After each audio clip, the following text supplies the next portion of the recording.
Bien, muchísimas gracias por seguirnos. Gracias, Moisés, por estar aquí en el estudio de 724, por aceptar esta entrevista con esta impresionante investigación, El fin del poder.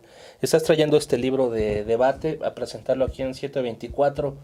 En un momento crucial en el mundo, en México, donde vemos que Obama no puede impulsar una reforma migratoria porque no tiene el apoyo. Vemos que tentativamente por un tuit, por un post en Facebook, se derroca a un gobierno en Egipto. Vemos que en México ni siquiera el poder del presidente con todo la fuerza del Estado puede acabar de redondearse en este regreso del PRI al poder, donde vemos que los papas renuncian. ¿Qué está pasando en el mundo? ¿Qué está pasando con el poder, Moisés Naim? Bienvenido a 724. Muchas gracias por la invitación y por la oportunidad de conversar sobre esto.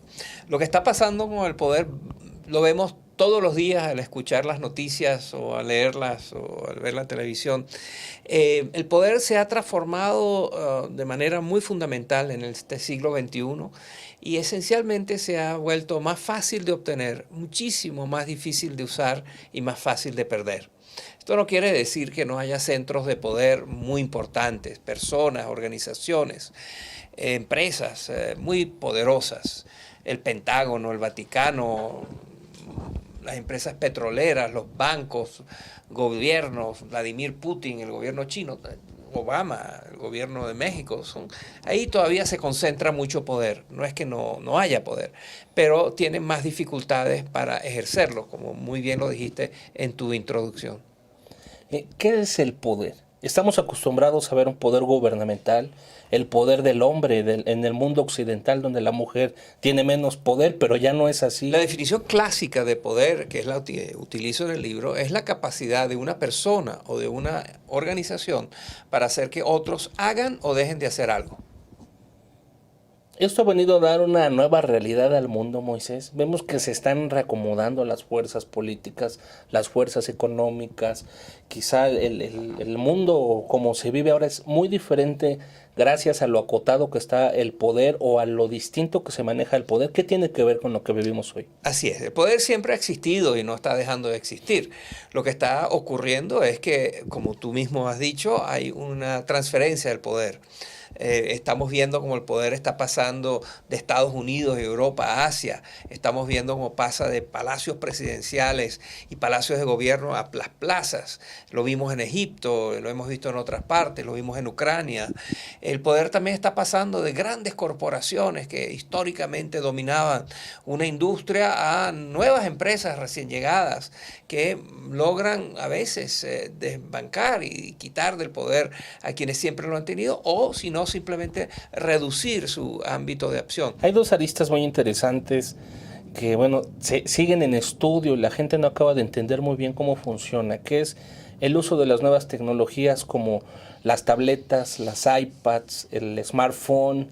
Ahora, bueno, mucha gente sale de su casa y se olvida el teléfono, es como si olvidara una pierna, regresa porque estamos totalmente dependizados de estos equipos. ¿Qué tanto han influido en el reacomodo del poder las nuevas tecnologías? Son importantísimas y no hay duda de que no solo los aparatos, sino las redes como Facebook, como Twitter, como hay muchas, y hemos visto como en el mundo ha habido todo tipo de eventos que han sido disparados por el uso de las redes sociales y de Internet. Así que no hay duda que ese es un instrumento que está contribuyendo a alterar los balances de poder. Pero en mi libro yo argumento que no son los más importantes. Mucha gente piensa y ha escrito y ha dicho que todo esto está ocurriendo debido a las redes sociales y Internet. Yo estoy de desacuerdo con eso. Sin negar la importancia que tienen, insisto en que el Internet y las redes sociales son instrumentos. En fin, hay una larga lista de factores que van más allá de la tecnología, del Internet y de las redes sociales que explican esto que está pasando con el poder. ¿Cuáles son algunos de esos factores? ¿Cómo se estaría reacomodando el nuevo poder? ¿En pequeños entes, en pequeños grupos? ¿Y quiénes son los que dominarían? Además, ¿tienen un ciclo, tú ves cercano un ciclo al fin de las redes sociales o una evolución distinta? ¿O qué es lo que vamos a estar viendo? Porque ya es una herramienta política, ya es una herramienta de distintos intereses. ¿Qué es lo que va a suceder? ¿Cómo se llegamos al fin de un poder, pero supongo que se está generando otro tipo de poderes. Claro, y yo los llamo en el libro los micropoderes, que son estos nuevos protagonistas que muchas veces nos sorprenden, salen casi que inesperadamente y empiezan a jugar roles muy importantes. Hay un ejemplo que creo que es muy ilustrativo. La empresa Kodak fue durante casi un siglo, dominó todo lo que tenía que ver con fotografía, películas, cámaras, etc. La empresa Kodak quebró, está en bancarrota y era un gigante. Resulta que casi al mismo tiempo que el Kodak iniciaba sus procedimientos judiciales de bancarrota, una pequeña empresa con muy pocos empleados, muy jóvenes, que había dominado, estaba teniendo un impacto enorme en el ámbito de la fotografía, fue vendida por $1.000 millones.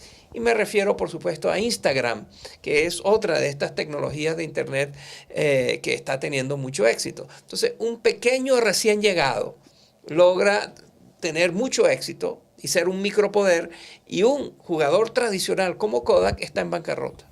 ¿Ves una apatía en los jóvenes hacia la política? ¿Esto podría afectar el micropoder o la forma en que se están reacomodando las fuerzas en el mundo, las izquierdas en América Latina o otros poderes en Europa? Todo lo contrario, yo veo un gran entusiasmo por parte de los jóvenes para cambiar el mundo.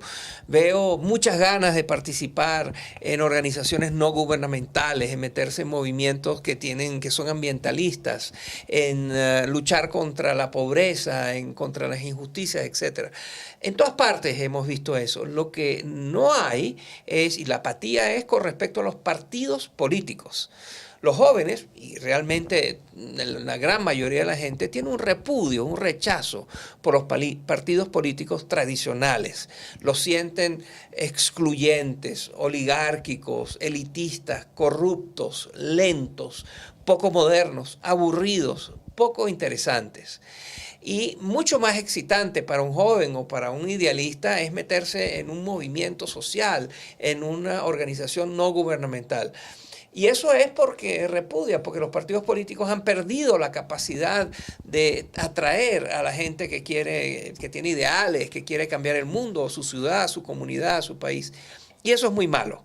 No hay tal cosa como una democracia donde no hay partidos políticos.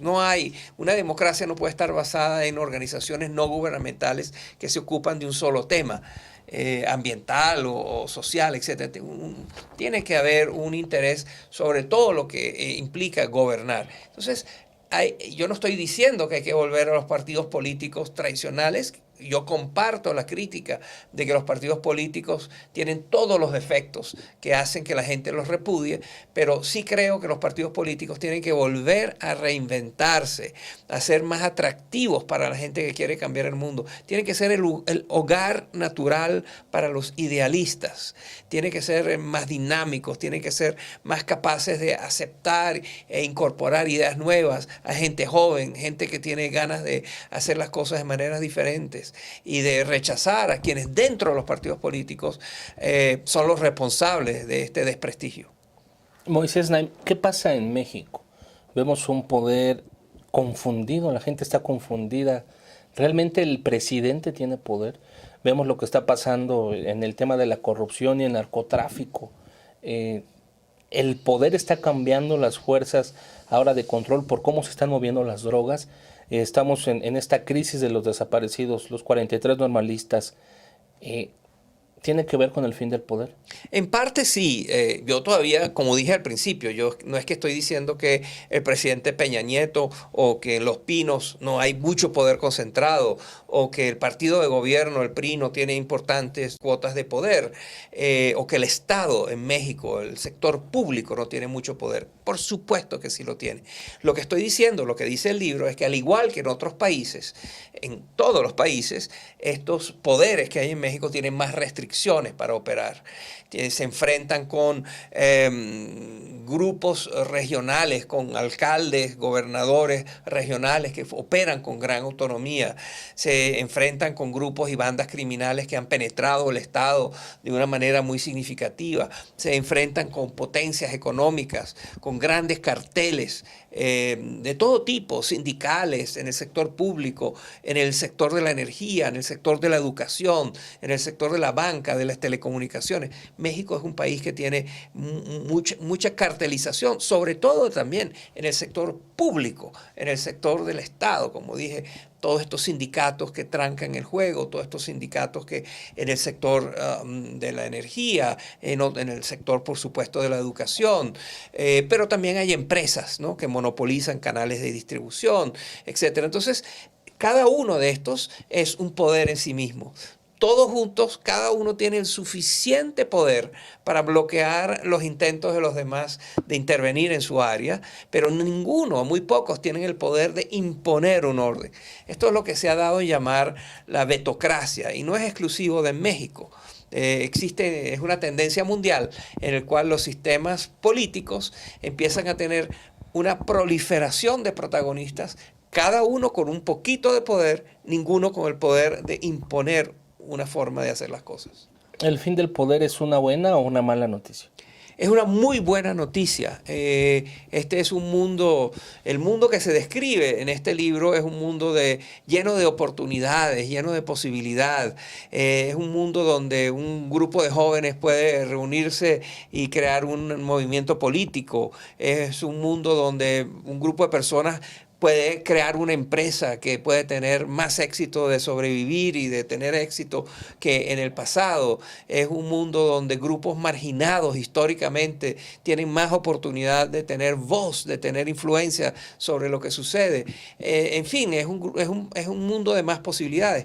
No estoy diciendo que los discriminados, los excluidos, los marginados hoy en día tienen el poder, pero sí estoy diciendo que tienen más oportunidad de hacer que se oiga su voz y que sus intereses sean representados en la toma de decisiones de lo que ha sido nunca antes. ¿Es el fin del presidencialismo, el fin del sistema republicano? ¿Ves nuevas formas de gobierno quizá en las próximas décadas en algunos países de América Latina?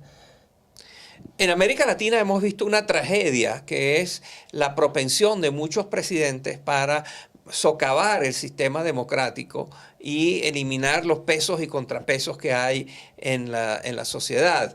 Lo hemos visto claramente en Argentina, lo hemos visto con Rafael Correa en Ecuador, en Nicaragua, y ciertamente el campeón mundial de esto fue el presidente Hugo Chávez y ahora el presidente Maduro, donde socavan, donde no tienen restricciones. Pero es muy interesante porque al mismo tiempo que ocurre esto y se intentan perpetuar en el poder, todos estos gobiernos han hecho trucos, han hecho cambios constitucionales, han manipulado el sistema para perpetuarse en el poder, para estar. Cada uno de estos ha estado en el poder por muchísimo tiempo.